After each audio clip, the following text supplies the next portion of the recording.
Amen, amen. On reste debout, on va lire ensemble deux textes. On en lira d'autres au cours de la prédication, mais nous lisons d'abord dans Ésaïe, le chapitre 9. Je vais lire deux versets. 9, le verset 5 et le verset... Je vais lire le verset 5 et 6. Car un enfant nous est né, un fils nous est donné, et la domination reposera sur son épaule. On l'appellera admirable conseiller, Dieu puissant, Père éternel, prince de la paix. Donner à l'empire de l'accroissement et une paix sans fin au trône de David et à son royaume, l'affermir et le soutenir par le droit et par la justice, dès maintenant et à toujours. Voilà ce que fera le zèle de l'Éternel des armées. Amen. Nous lisons un deuxième texte dans la première épître de Pierre, au chapitre 2. 1 Pierre, chapitre 2. Je vais lire à partir du verset 4. Approchez-vous de lui, pierre vivante, rejetée par les hommes, mais choisie et précieuse devant Dieu. Et vous-même, comme des pierres vivantes, édifiez-vous pour former une maison spirituelle, un saint sacerdoce, afin d'offrir des victimes spirituelles agréables à Dieu par Jésus-Christ, car il est écrit dans l'Écriture, et ça c'est une citation d'un passage de Ésaïe 28, 16, il dit « Voici, je mets en Sion une pierre angulaire, choisie et précieuse. Et celui qui croit en elle ne sera point confus. L'honneur est donc pour vous qui croyez, mais pour les incrédules, la pierre qu'ont rejetée ceux qui bâtissaient est devenue la principale de l'angle et une pierre d'achoppement et un rocher de scandale. Ils s'y heurtent pour n'avoir pas cru à la parole, et c'est à cela qu'ils sont destinés. » Ceux qui ne croient pas à la parole de Dieu, ceux qui ne croient pas à la parole de Jésus-Christ, sont destinés à les trouver sur leur route comme un rocher de scandale, comme une pierre d'achoppement. Amen. Seigneur. Vous pouvez vous asseoir. Alors c'est ça, nous sommes en plein, nous sommes vraiment en plein dans les semaines de temps de fête. Dans les familles, on reçoit. C'est un temps spécial de l'année qui est marqué par des retrouvailles à tous les niveaux, à tous les niveaux. C'est des retrouvailles dans les familles, parce que les familles ne se voient pas toujours. Même si on est au Québec et qu'il y a des routes et qu'il y a toutes sortes de moyens de transport, mais les membres de famille ne se voient pas toujours. Alors c'est à l'occasion des temps comme ceci que plusieurs se retrouvent autour d'un repas pour partager ce moment de joie en famille.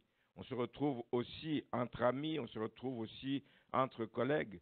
Vendredi, on était ici, nos stationnements commencent de nouveau à être occupés par des gens, on ne sait pas qui viennent d'où, parce qu'ils viennent remplir tous les restaurants. C'est des temps de rencontre dans tous les sens, et moi je voudrais vous souhaiter donc à vous tous d'en tirer le meilleur profit, mais comme enfants de Dieu. Amen. Parce qu'il y a une différence, justement, de la manière de vivre ces temps de fête entre les enfants de Dieu et ceux qui ne le sont pas. Pour d'autres, Noël, c'est un temps où on échange des cadeaux. Pour d'autres, Noël, c'est un temps de beuverie, etc. C'est aussi un temps où ceux qu'on appelle les disciples de Bacchus. Bacchus est une divinité du temps grec là, qui est connue pour les problèmes d'ivrognerie. Donc les disciples de Bacchus, c'est des gens qui sont amateurs d'alcool et de boissons de toutes sortes. Donc eux aussi se retrouvent, mais pour d'autres raisons. Pour d'autres raisons. Ils vont s'adonner, frères et sœurs, à cœur joie à la boisson, à l'alcool, sans tenir compte des risques que ça peut représenter pour eux-mêmes d'abord. Et même des risques que ça représente, parce qu'une fois que tu abuses, tu ne te contrôles pas, tu es en danger pour les autres que tu crois sur la route. Et c'est pour ça qu'il y a beaucoup d'accidents en cette période de fin d'année. Les temps de réjouissance qui se terminent par des deuils à cause de la légèreté des gens. Merci Seigneur de nous aider, que Dieu nous préserve de ce genre de choses et que tout en fêtant, que nous puissions savoir jusqu'où nous pouvons aller. Merci Seigneur. Alors, comme chrétien, évidemment, quand on pense à l'événement de Noël, quand on pense à tout ce qui s'est passé avec la venue de Jésus-Christ, lors de la naissance de Jésus-Christ, on voit et on se rappelle bien que cette terre sur laquelle nous sommes n'est pas un lieu de repos, j'aime le dire, parce que regardez juste à la naissance de Jésus-Christ, c'est une période où il y a eu à Bethléem de l'angoisse, beaucoup d'angoisse, beaucoup de souffrance dans les familles, particulièrement auprès des mères qui avaient de jeunes enfants. Hein, le roi Hérode avait proclamé sur tout son territoire que l'on tue tous les jeunes enfants de 2 ans et moins, etc., parce qu'il pensait, il espérait dans le lot trouver Jésus et l'éliminer parce qu'il avait peur pour son règne, pour sa royauté. Donc, il a créé beaucoup d'angoisse, beaucoup de souffrance dans le cœur des mères particulièrement, qui, sans être sûr à quel moment on va arriver dans leur maison, mais quand ils entendaient des cris à gauche, des cris à droite, ils se disent, c'est mon prochain tour. Imaginez un peu la scène. Ça montre comment, sur quelle terre nous sommes. Pensez aussi, quelque temps après la naissance de Jésus-Christ, à Marie et à Joseph, qui ont dû quitter la ville l'ange les a prévenus de quitter la ville. Ils ont fui avec un jeune enfant, sans gros moyens, mais avec un jeune enfant. Ils sont allés en Égypte. Où, chez qui, comment et combien de temps, Dieu seul sait. Beaucoup d'angoisse et beaucoup de problèmes. Noël nous rappelle également que la naissance de Jésus-Christ, ça c'est pour les profanes, je vais dire, ça a été un événement central. Même s'ils ne croient pas en Jésus-Christ, mais Jésus-Christ, par sa venue, a marqué le temps. Il a marqué le temps parce que depuis des années, dans les pays occidentaux et autres, Noël, la naissance de Jésus-Christ, est devenue une référence à partir de laquelle on fixe le temps. On dit avant Jésus-Christ et après Jésus-Christ. Ça a marqué le temps, ça a marqué l'histoire de l'humanité, même pour ceux qui ne le croient pas. Merci Seigneur. Ce n'est pas un événement quelconque, c'est un événement important de notre temps. Donc, pour nous chrétiens, évidemment, la parole de Dieu nous donne beaucoup d'autres indications sur la signification de Noël. Et c'est concernant la mission de Jésus. Ça va être ça le titre du message, la mission de Jésus. La mission de Jésus. Il est venu avec une mission. Dans un chant, nous avons dit qu'il est venu annoncer la joie, il est venu annoncer la paix. Le temps de Noël, plutôt, annonce la joie parce qu'il est venu apporter la joie. C'est un sujet de joie pour beaucoup de gens. Il est venu annoncer la paix, il est venu annoncer la vie, il est venu annoncer la liberté, il est venu pour beaucoup de raisons. Donc, le message de Noël nous donne beaucoup d'indications. On va en prendre quelques-unes ce matin pour voir. Et nous venons de lire un premier texte dans le livre d'Ésaïe, au chapitre 9, les versets que nous avons lus, qui nous dit, je prends 2 aspects, que Jésus est décrit comme l'admirable conseiller. Il y a tellement de conseillers dans le monde, mais qui peuvent nous induire en erreur. Mais lui est un conseiller infaillible. Il ne peut pas se tromper. Il n'est pas un homme pour mentir, il n'est pas fils de l'homme pour se repentir, mais il est un conseiller infaillible. Il est infaillible parce qu'il a l'Esprit de Dieu sur lui. Il l'a dit, il s'est approprié de cette parole d'Ésaïe 61, que l'Esprit du Seigneur, l'Éternel, est sur moi. Il m'a oint pour annoncer de bonnes nouvelles aux malheureux.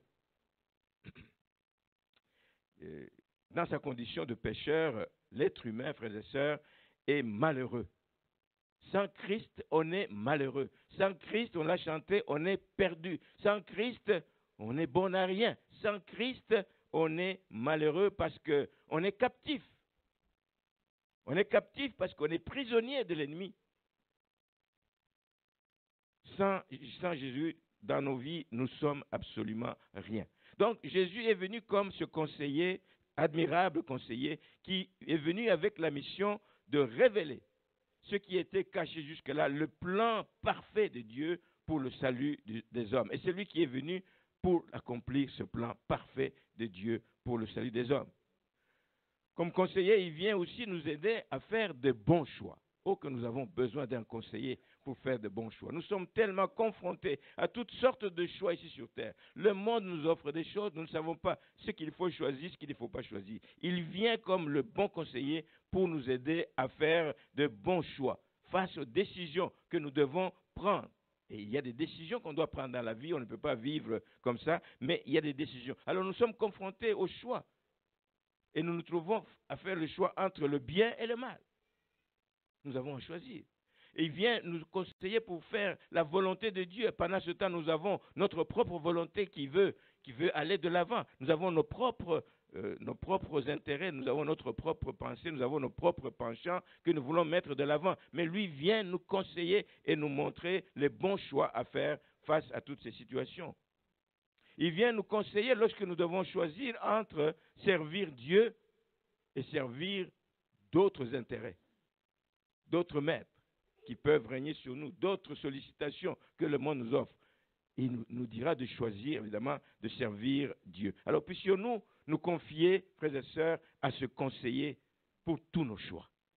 Puissions-nous le consulter pour tous nos choix. Puissions-nous nous adresser à lui, nous approcher de lui afin qu'il nous éclaire dans les choix que nous avons faits. La Bible nous dit dans le psaume 32, verset 8, qu'il nous instruira, il nous conseillera, il nous instruira et il nous montrera le chemin à suivre. Nous ne marchons pas comme des aveugles, nous savons où nous allons parce qu'il y a quelqu'un qui nous éclaire, il y a quelqu'un qui nous conseille. Voici la mission que Jésus est venu donc accomplir. Et nous sommes assurés avec lui d'arriver à bon port. Et nous sommes assurés avec lui de faire la bonne chose et de prendre les bonnes décisions. Merci Seigneur. Jésus n'est pas seulement l'admirable conseiller comme nous dit Ésaïe, il nous dit aussi qu'il est le prince, j'ai choisi le prince de la paix. Le prince de la paix. À ce titre, Jésus ne vient pas pacifier le monde dans le sens où il vient mettre fin à toutes les guerres. Ce n'est pas ça sa mission. La mission de Jésus, d'apporter la paix, le prince de la paix, c'est de venir réconcilier le monde perdu, égaré, qui s'est éloigné de Dieu. Il est venu réconcilier le monde avec Dieu en faisant la paix avec Dieu par le sang de sa croix. C'est par le sang de la croix de Jésus, nous dit l'Épître aux Colossiens, que nous faisons la paix avec Dieu, que nous sommes réconciliés avec Dieu. Jésus assure cette paix à toute personne qui se confie à lui. Cette paix est disponible à ceux qui se confient à lui, à ceux qui acceptent ce message de réconciliation qu'il est venu apporter. Jésus apporte cette paix et l'assure à celui en qui il trouve son plaisir, nous dit l'Évangile selon Luc, le chapitre 2, verset 24.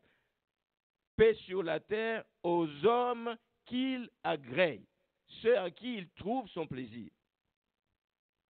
La paix ne vient pas être donnée à tout le monde automatiquement. La paix est assurée à ceux qui se confient en lui, à ceux qui croient au message que Jésus est venu apporter. Nous avons la paix parce que nous avons cru en Jésus-Christ. Et nous allons voir que notre paix ne dépend pas des circonstances. C'est une paix entière, c'est une paix totale que nous avons parce que nous avons donc fait faire avec le prince de la paix. Nous allons lire un texte dans l'Épître aux Colossiens, j'y ai fait mention, au chapitre 1er. Voici ce que Paul dit à partir du verset 19. Il dit, car Dieu a voulu faire habiter toute plénitude en lui, en Jésus. Il a voulu par lui, par Jésus, tout réconcilier avec lui-même, tant ce qui est sur la terre que ce qui est dans les cieux. Parce que dans les cieux, il y a eu aussi des rébellions à l'époque. Hein? Vous savez, Lucifer et les autres, il y a eu une rébellion. Il a voulu tout réconcilier par Jésus-Christ, tant ce qui est sur la terre que ce qui est dans les cieux, en faisant la paix par lui, par le sang de sa croix. Et vous, qui étiez autrefois étrangers et ennemis par vos pensées, par vos mauvaises œuvres, voyez-vous ce que ça fait le péché dans nos vies? Il nous rend ennemis de Dieu. Nous étions ennemis par nos pensées, des pensées qui allaient dans tous les sens. Mais il renouvelle nos pensées quand il vient à nous. Donc vous qui étiez étrangers, ennemis par vos pensées et par vos mauvaises, il vous a maintenant réconciliés par sa mort dans le corps de sa chair pour vous faire paraître devant lui sans défaut et sans reproche. Alors la partie que j'aime, c'est le verset 23. Si du moins vous demeurez fondés et inébranlable dans la foi, sans vous détourner de l'espérance que l'évangile que vous avez entendu qui a été prêché à toute la créature sur le ciel et dont moi, Paul, j'ai été fait ministre. Jésus assure la paix à ceux qui sont fondés, qui demeurent fondés et qui demeurent inébranlables dans la foi et qui ne s'en détournent pas. C'est important de veiller sur notre foi. C'est la foi qui nous tient, c'est la foi qui nous fait marcher, c'est la foi qui nous rend agréables à Dieu. Sans la foi, nous ne pouvons pas être agréables à Dieu. Il assure la paix donc pour ceux qui ne se détournent pas, nous dit cette parole, de l'espérance que donne l'Évangile. Merci Seigneur. Cela veut dire que malgré toutes les instabilités de la vie sur cette terre, ce n'est pas un lieu de repos, je l'ai dit en débutant ce culte. Ce n'est pas un lieu de repos. Donc, il y a tout le temps des situations qui viennent nous rendre instables dans cette vie, mais Jésus, à travers toutes ces situations, donne la paix, mais une paix sans fin, qui ne dépend pas des circonstances, mais il la donne à toute personne qui se confie en lui. Merci Seigneur. Nous avons fait le bon choix de répondre à l'appel du Seigneur. Nous avons fait le bon choix de marcher à sa suite. Nous avons fait le bon choix d'accepter qu'il soit le Seigneur de notre vie, parce qu'à ce moment-là, nous avons la paix en tout temps et sans fin, une paix sans fin. Ne dépend pas des circonstances. Je peux être très mal en point, très malade, je peux être dans le manque financièrement parlant, mais garder quand même la joie parce que j'ai mon espérance en Jésus-Christ qui est le pourvoyeur de toutes choses. Il agira et il le fera en son temps. Il n'oublie aucun de ses enfants, frères et sœurs. Il n'est pas distrait, il ne dort, il ne sommeille, il ne voyage pas pour dire que, oh là là, pendant qu'il est en vacances. Non, il est avec nous, c'est sa promesse. Je suis avec vous tous les jours jusqu'à la fin des temps. Même quand nous sommes dans le creux de la vague, même quand nous passons par un temps difficile, il le sait et il est avec nous. Et il nous permet de tenir ferme. Et il permet d'aller de l'avant. Et il nous permet de saisir encore la vie et de continuer à croire que ça va changer, que nous n'allons pas rester dans le trouble tous les jours de notre vie. Voici toutes ces promesses qui viennent avec Jésus. La paix pour ceux qui se confient en lui, il est le prince de la paix. Donc ces instabilités ne doivent pas nous faire peur, ne doivent pas nous faire perdre les pédales, etc. Mais confions-nous en lui et nous aurons donc la paix. Merci Seigneur. En dehors de ces passages d'Ésaïe, je vais aller dans les évangiles pour voir d'autres aspects auxquels parfois on ne pense pas toujours, ici, de la mission de Jésus-Christ. Et nous allons lire deux textes dans l'évangile selon Matthieu, Matthieu au chapitre 10. Quand nous célébrons Noël, ce n'est pas que nous célébrons la naissance de Jésus. Il n'est pas né cette nuit, il ne va pas naître le 24 à minuit ou je ne sais pas quoi. Non, c'est un temps où nous nous remémorons tout ce qu'il est venu apporter ici sur terre. Nous nous rappelons de ce qu'il nous a apporté. Alors nous lisons dans Matthieu 10, le verset 34.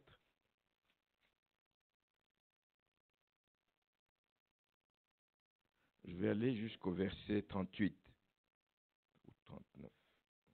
Donc ne croyez pas que je sois venu apporter la paix sur la terre. Hop là. Il vient de nous dire qu'il est le prince de la paix. Et ici il nous dit, ne croyez pas que je sois venu apporter la paix sur la terre. Je ne suis pas venu apporter la paix, mais l'épée.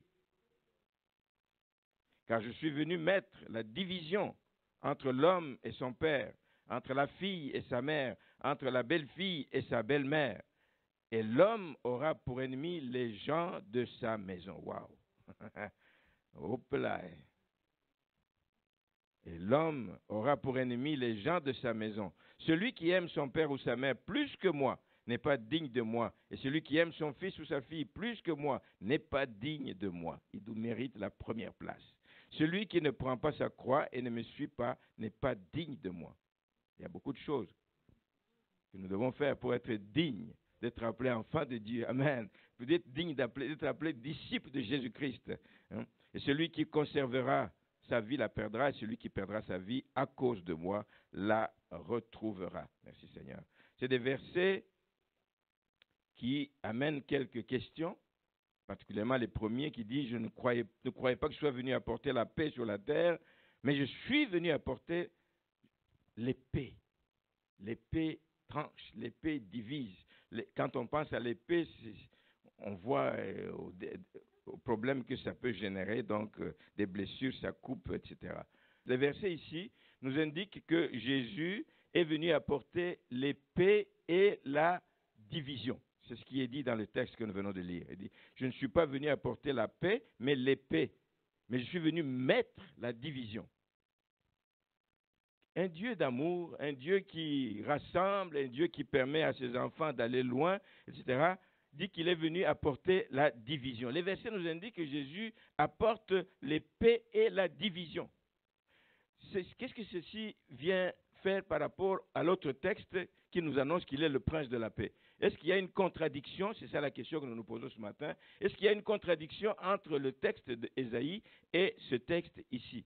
Ben non, nous allons voir que non, il n'y a pas de contradiction dans la mesure où Jésus parle de ceci, que tout ce qui va se faire dans la vie de l'enfant de Dieu, c'est par rapport à sa foi. C'est la foi ou le manque de foi qui fait la différence dans la vie d'un enfant de Dieu. C'est-à-dire que c'est l'attitude que nous avons vis-à-vis du Seigneur qui va déterminer notre condition, que nous recevons la paix ou que nous vivons dans un temps où nous allons vivre la division. Nous allons voir ça un peu plus en détail.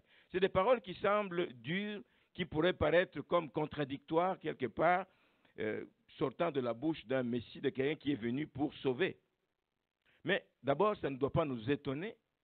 Ça ne doit pas nous étonner qu'il sorte de telles paroles, parce que la dureté de ces paroles comme réponse, est imposée par la dureté du cœur des gens. C'est la dureté du cœur des hommes qui a fait que Jésus-Christ puisse utiliser cette image. Donc on nous dit d'abord qu'il est venu apporter la paix, l'épée plutôt. Alors, l'épée ici, c'est l'épée de sa parole. L'épée de sa parole. L'Épître aux Hébreux nous dit au chapitre 4 que car la parole de Dieu est vivante et efficace, plus tranchante qu'une épée quelconque à deux tranchants. La parole de Dieu. Elle est plus tranchante qu'une épée à deux tranchants. Elle est pénétrante jusqu'à séparer, jusqu'à partager l'âme et l'esprit, etc. Il ajoute à la fin qu'elle juge les sentiments et les pensées du cœur. Voici ce que fait la parole de Dieu. Quand la parole de Dieu est saisie, quand nous la méditons, elle vient mettre de l'ordre quelque part dans notre vie. Elle vient mettre des questionnements dans notre vie. Elle vient quasiment faire comme un combat qui commence à naître en nous. Voici ce que la parole de Dieu fait.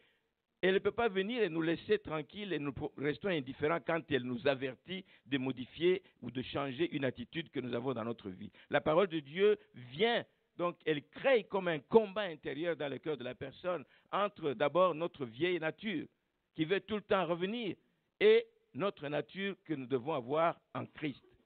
Il y a toujours ce combat. Et la parole de Dieu vient nous éclairer là-dedans, que nous devons donc faire attention à ne pas tomber dans notre vieille nature. La parole de Dieu crée aussi un combat au niveau de nos pensées. Il y a toutes sortes de pensées qui foisonnent dans notre tête, dans notre esprit. Des pensées pour faire le bien, d'autres pensées pour faire le mal. La parole de Dieu nous éclaire. Elle vient séparer les choses et nous savons ce que nous devons faire. La parole de Dieu vient nous aider aussi quand nous sommes face à plusieurs choix que le monde nous offre. Et elle nous rappelle que, oui, tout est peut-être permis. Nous vivons dans un monde de liberté. La Bible nous dit que tout est permis, mais tout n'est pas utile. La parole de Dieu fait ce travail. Elle vient diviser, elle vient clarifier des choses dans notre vie. Ça, c'est principalement sur le plan personnel. Et ceux qui méditent la parole de Dieu, ceux qui la méditent et qui veulent la mettre en pratique, connaissent l'heure juste. Ils savent les séparations qu'il y a à faire dans leur vie. Ils savent ce qu'ils peuvent faire et ce qu'ils ne doivent pas faire. Voici ce que la parole de Dieu vient faire. Comme Jésus est dans notre vie et qu'il nous apporte sa parole, mais cette parole va nous empêcher de tomber dans les travers d'antan. Cette parole va nous empêcher de faire des choses et va nous garder sur le bon chemin et nous libérer du péché. Il apporte l'épée et la parole de Dieu. Il est venu aussi, dit-il, apporter la division. C'est un peu difficile de dire comment il peut diviser alors qu'il vient apporter la paix entre les gens. Comment il peut diviser? Oui, il est venu apporter la division. Cette division, il va l'apporter dans les familles. Il le dit. le père, la mère, etc., les enfants avec les parents, il vient apporter la division. Comment est-ce qu'il va apporter cette division? Nous avons dit que ce qui plaît à Dieu dans la vie des enfants de Dieu, c'est la foi. Alors, si dans une famille, certains ont la foi, d'autres n'ont pas la foi, il est évident que la famille va être divisée. Il est évident que la famille ne parlera pas le même langage. Il est évident que la famille n'aura pas les mêmes intérêts. Il est évident qu'il va y avoir une tension inévitable à un moment donné entre les choix que moi je fais comme chrétien et les choix que fait ma famille. Je ne veux pas aller marcher dans les voies de ma famille quand elle ne connaît pas le Seigneur. Ça crée la division au sein de la famille. Un enfant, quand nous donnons notre vie au Seigneur et que nos parents ne connaissent pas le Seigneur ou que nos parents sont dans une autre religion ou des choses comme ça, ben, il se considère comme trahi. Mon enfant m'a trahi. Créer la division à cause de la parole de Dieu. Quand Jésus vient dans la vie donc, de ses enfants, il crée ces divisions. Dans les familles, on va le voir, il y aura des divisions entre ceux qui croient et ceux qui ne croient pas, ceux qui croient et ceux qui résistent encore à la parole de Dieu, et vous allez sans doute le vivre pendant ces temps des fêtes. Parce que plusieurs vont se retrouver en famille. Vous allez peut-être vivre des tensions pendant ce temps.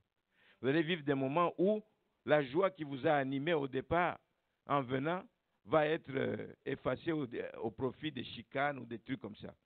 Vous allez vivre des situations avec lesquelles vous n'êtes pas d'accord dans la famille. Quand vous vous exprimez, ben on dit oui, voilà, c'est toujours lui qui n'est pas d'accord avec nous, etc. Et toutes les caméras sont braquées sur vous et vous perdez peut-être là. La division va arriver lorsque dans une famille, tous ne croient pas donc à Jésus-Christ, tous ne croient pas à la même chose. Mais mon exhortation ce matin, frères et sœurs, c'est que, alors que nous allons dans ce temps de fête, que cela ne vous arrête pas, que cela ne vous décourage pas, que cela ne vous bloque pas, que cela ne vous pousse pas à reculer par rapport aux convictions profondes que vous apporte la parole. Gardez votre position. Nous avons dit que c'est ceux qui sont fermes et ceux qui restent inébranlables dans leur foi. Que la famille ne vienne jamais vous troubler dans votre foi.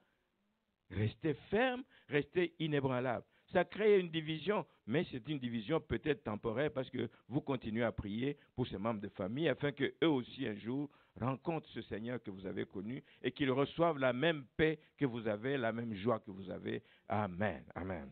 Donc, il va créer ces divisions dans les familles aussi. Il va créer ces divisions même dans l'Église.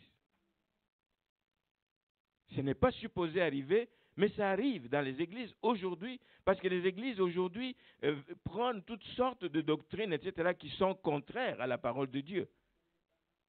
Ce n'est pas parce que nous invoquons tous Jésus que nous sommes tous églises pentecôtistes ou des trucs comme ça. Dès lors que ça ouvre des portes à des hérésies, dès lors qu'on ouvre une porte à des fausses doctrines, lorsque ça ouvre des portes à des mauvais agissements contraires à ce que la parole de Dieu nous dit, ben, ça va créer des divisions dans l'Église également. Amen.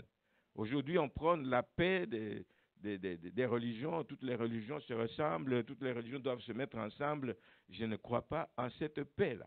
Je ne crois pas en cette paix. C'est là que la division va jouer pour ceux qui veulent demeurer dans les voies du Seigneur, pour ceux qui veulent plaire au Seigneur. Et en tant que disciples de Jésus, mais nous devons toujours nous le rappeler, frères et sœurs. Partout où nous sommes, ce n'est pas l'affaire d'un pasteur, c'est l'affaire de tout enfant de Dieu, de tout disciple de Jésus-Christ. Amen. Vous connaissez ce que la parole vous dit et vous êtes quelque part et qu'on vous dit le contraire de ce que dit la parole, vous ne pouvez pas marcher avec de telles personnes. Amen. Merci Seigneur. Donc, en tant que disciples, nous devons toujours nous le rappeler et nous avons l'obligation, nous, de défendre la vérité. Ça ne veut pas dire qu'on déteste les autres personnes. On peut les exhorter. On peut continuer à leur montrer ce que dit la parole de Dieu et c'est cela notre mission. Donc ne jamais nous compromettre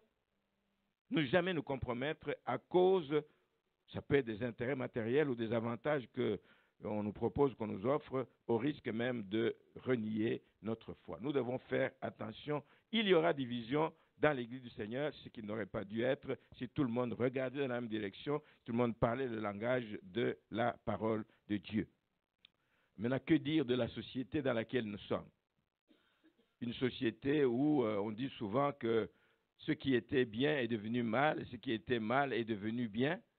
Vous pensez bien qu'il ne peut qu'y avoir une division dans la société entre ceux qui croient à ce que Jésus annonce, apporte, et ceux qui ne croient pas. Donc, dans une société où on se préoccupe davantage de la liberté des individus. On ne peut pas brimer la liberté des gens. Tout est permis. Dans la société, tout est permis. Mais nous savons que tout n'est pas permis. Il y a des choses que la parole nous interdit de faire. Dans une société où on veut préserver la paix sociale et on brime ceux qui ont d'autres types de pensées, il y a un problème. Et on ne peut pas d'accepter de marcher dans une société où il y a la tolérance au mal. Pas que nous pouvons quitter dans cette société. Nous y vivons, mais il nous appartient d'être là comme la lumière du monde, de briller au milieu des ténèbres. La lumière éclaire au milieu des ténèbres, fait une division. Amen. Là où il y avait des ténèbres totales, quand la lumière, lui, ça divise cet espace. Amen. Donc nous devons être comme cette lumière qui, lui, au milieu des ténèbres, même si cela nous coûte des moqueries, même si on est étiqueté, même si par moment, le rejet, par moment, et même avec le temps, il faut s'attendre que nous allons vivre des moments de persécution à cause de la position. À cause de notre fermeté dans la foi, nous vivrons à un moment donné des persécutions. Mais le Seigneur est avec nous, c'est sa promesse. Donc voilà à peu près ce que Jésus est venu apporter. Donc, il est venu apporter l'épée par les moyens de sa parole. Il est venu apporter la division. Et cette division va toucher toutes les couches de la société dans laquelle nous sommes. Mais voilà donc plusieurs choses que nous rappellent la venue du Seigneur. Ce temps de Noël, bien-aimé, doit donc être mis à profit. Nous ne pouvons pas dire, bon, écoute, nous avons déjà été à l'église dimanche, nous avons entendu ce que le pasteur a dit, c'est fini maintenant, place à la fête. Nous devons mettre ce temps à profit, à travers tous les contacts que nous allons avoir. D'abord, pour nous-mêmes, mettons ce temps à profit pour nous rappeler que si Jésus est venu, c'est parce que c'est à cause du grand amour de Dieu pour nous. Nous l'avons chanté, il a quitté son trône de gloire, il est venu vivre dans nos conditions ici de misère, ici-bas. Un peu comme une histoire que j'ai lue d'un père riche qui envoie son fils faire des commissions. Et en l'envoyant faire des commissions, ce fils traverse un quartier pauvre, très pauvre. Mais c'est curieux que dans ce quartier pauvre, il voit une jeune fille très belle qui l'intéresse. Alors comme il passe souvent par là, il la voit toujours, il s'arrange peut-être pour traîner un peu dans la rue, et tout, jusqu'au jour où il l'a abordée pour lui exprimer qu'il l'aimait. Mais il a le choix maintenant de savoir comment je vais faire. Est-ce que je vais imposer à la fille de quitter ce quartier pauvre pour l'amener chez moi dans un milieu luxueux de biens, etc., ou je vais m'imposer par la force de mon père qui a beaucoup d'argent? Non. Et lui, ce garçon a dit, je vais choisir d'aller vivre dans le même quartier que cette jeune fille. C'est exactement ce que Jésus a fait. Dieu a fait. Il envoie les gens vers nous, dans nos conditions misérables. Que Jésus vienne vivre dans ces conditions, qu'il vienne nous sauver là, dans cette même condition. Et ce garçon a décidé d'aller vivre là-bas pour mieux connaître celle qu'il voudrait épouser, pour que l'autre aussi le connaisse mieux, pour le fréquenter, etc., jusqu'au moment où il devait se marier. Jésus a fait la même chose. Il quitte son trône de grâce, de gloire. Il est venu vivre dans des conditions misérables pour nous apporter la vie, pour nous apporter la vie en abondance, pour nous racheter, pour faire de nous son épouse, son église, son épouse. C'est ce que Jésus a fait. Donc, nous devons nous rappeler de ce grand amour de Dieu. Nous devons nous rappeler aussi que s'il est venu, c'est parce que il a voulu nous réconcilier avec Dieu. Donc, il nous parle du pardon que nous avons en Jésus-Christ à cause de l'œuvre de la croix. Si lui nous a pardonné, si Dieu nous a pardonné à cause de l'œuvre de la croix, mais nous sommes appelés aussi à nous pardonner les uns les autres. Noël nous rappelle cela aussi. Noël nous rappelle aussi que nous devons nous réjouir. Nous devons nous réjouir pour cette grâce imméritée. Parce qu'il n'y a personne qui a fait quoi que ce soit pour être sauvé. Rien du tout. Jésus est mort pour le salut de tous ceux qui vont croire en lui. Il est mort pour le salut de tous les pécheurs. Mais ceux qui croient en lui, la seule chose, nous, c'est d'accepter cette grâce. Une grâce imméritée et que nous-mêmes, nous puissions donc l'accorder aux autres. Pensons que nous avons reçu une grâce imméritée de la vie éternelle par Jésus-Christ. Jésus étant venu pour apporter les paix, pour séparer, nous devons aussi apprendre, nous, dans notre propre vie, à séparer. parce que la parole de Dieu nous le recommande. Séparer ce qui est précieux de ce qui est vil dans nos vies, afin de nous sanctifier, afin de marcher dans les voies de Dieu, afin que nous puissions être réellement comme la bouche. Les disciples, c'est comme la bouche de Dieu ici sur terre. Amen. Et donc, pour être vraiment comme la bouche de Dieu, nous devons nous sanctifier, nous devons nous purifier, nous devons vivre une vie qui plaise à Dieu. Séparer ce qui est précieux de ce qui est vil, afin de continuer à être. Le monde a besoin de continuer à entendre la bouche de Dieu parler ici-bas. C'est nous qui allons le faire. Et je vous prie, en terminant donc, de persévérer dans cette voie. C'est un appel à la persévérance. Ce n'est pas une vie facile. Nous avons dit, la vie des disciples, c'est une vie exigeante. Mais nous ne sommes pas seuls. Jésus est avec nous. Le Saint-Esprit est avec nous pour nous épauler, pour nous aider à marcher de manière à plaire au Seigneur. Et nous allons le faire d'autant plus que nous savons qu'il y a une grande récompense qui nous attend au ciel. Merci Seigneur. Jésus, le prince de la paix, Jésus, l'admirable conseiller que nous avons, est avec nous tous les jours jusqu'à la fin des temps. Et que nous puissions vraiment lui rendre grâce dans tous les détails et dans notre vie. Amen. Amen.